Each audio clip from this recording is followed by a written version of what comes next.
आप देख रहे हैं न्यूज़ नेशन भारतवर्ष। शाहजहाँपुर खुटार के छोटे से गांव इटावा में रहती है कार सेवक स्वर्गीय वासुदेव गुप्ता की बड़ी बेटी। 22 जनवरी को भव्य श्री राम मंदिर में प्राण प्रतिष्ठा होने जा रही है। 22 जनवरी को पूरा देश दीपोत्सव मनाने जा रहा है। श्री राम मंदिर निर्माण को लेकर कार सेवकों का बड़ा ही योगदान रहा है। हम सभी जानते हैं कि 30 अक्टूबर 1990 को श्री राम को घर दिलाने के लिए कई कार सेवकों ने अपने प्राणों की आहुति दे दी थी।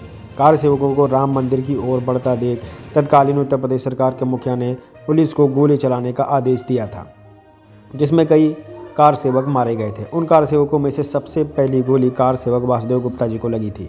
वासुदेव जी अयोध्या में अपने परिवार के साथ छोटे से घर में रहते थे और छोटी सी चाय की दुकान चलाकर अपने परिवार का भरण पोषण करते थे। श्री राम मंदिर निर्माण की मुहिम में कार सेवकों के साथ शामिल थे। वासुदेव जी के 2 पुत्र थे, जिनमें से एक पुत्र की मृत्यु हो चुकी है।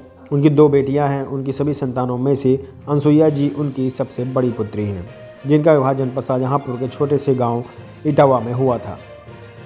विवाह के बाद से वह अपने पति आनंद गुप्ता और परिवार के साथ गांव इटावा में रह रही हैं, जिन्होंने उस समय अयोध्या का मंजर अपनी आंखों से देखा और समझा है। सबसे पहले हमारा जनरल अनसुईया जी के पास पहुंचा। हमारे संवाददाता ने उनसे खास बातचीत की। आइए उनसे जानते हैं कि उस समय अयोध्या का मंजर कैसा रहा होगा। अनसुईया गुप्ता। कौन सा गांव है ये? इटौआ। इटौआ। क्या आपके पिताजी अयोध्या में क्या थे? मेरे पिताजी अयोध्या में जो है कार सेवक थे। कार सेवक थे। उनको जन्मभूमि पर गोली लगी। अच्छा। और उन्होंने जो है उस समय मुलायम का शासन था और वो गए परिक्रमा करने के लिए। देवस्थान एकादशी थी, परिक्रमा करने गए। वहाँ से वो लोग आए, फिर कोतवाली में उन लोगों को बुलाया गया। उन लोग जो है कोतवाली में से मांग की कि हमें जन्मभूमि दर्शन करने जाना है। तो मांग करते हुए उन्होंने जन्मभूमि छोटे छोटे रास्ते से निकल गए। इतना पहरा, सख्त पहरा।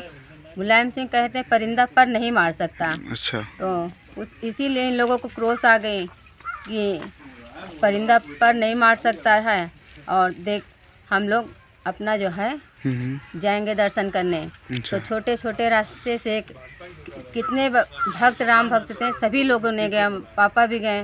दर्शन करके झंडा फहरा करके दर्शन करके लौटने लगे। तो उसी समय आनंद भवन के जन्मभूमि से के पास ही गोली लगी।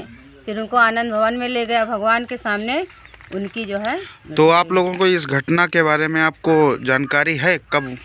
जी सही से याद है? जी 1990 में लगी थी। जी। इस समय आपकी उम्र क्या रही होगी? 13 वर्ष। 13 वर्ष। क्या